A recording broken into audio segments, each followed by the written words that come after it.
Saint-Michel, c'est un lieu où il y a une grande diversité d'usages et de rythmes aussi dans la journée, d'une grande richesse. C'est aussi un lieu où il y a une diversité sociale, c'est très important. Et je pense que le but de l'espace public, enfin, de cet aménagement, c'est aussi de pouvoir recevoir tous ces croisements dans les meilleures conditions possibles. C'était une place où il y avait le marché au centre, il y avait beaucoup on va dire, beaucoup d'obstacles, beaucoup de choses qui empêchaient le passage, qui faisaient que d'une rive à l'autre de la place, on avait du mal à passer, c'était pas confortable en quelque sorte.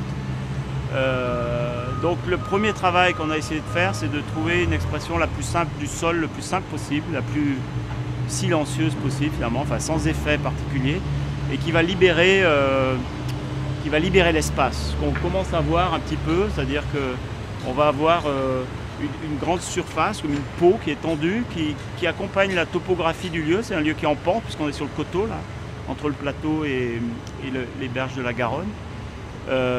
Donc on accompagne cette topographie de manière beaucoup plus continue qu'avant. Ça rendra l'espace plus lisible.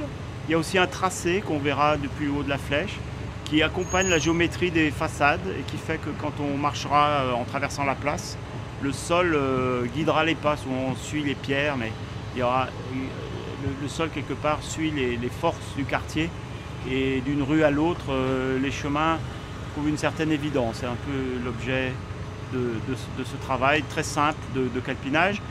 Le sol qui est au centre, qui est gris foncé, qui est en pierre calcaire, c'est une pierre calcaire sombre qui vient d'Aragon, donc qui n'est pas très loin d'ici.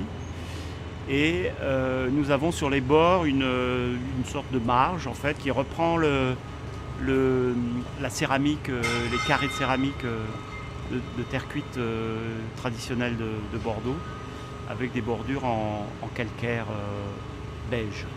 Donc peu de matériaux, sachant que le bord c'était important aussi de s'accorder avec ces façades qu'on voit et qui sont souvent en pierre, enfin la pierre de Bordeaux qui est aussi un calcaire clair. Et puis le centre, c'est ce grand espace libéré.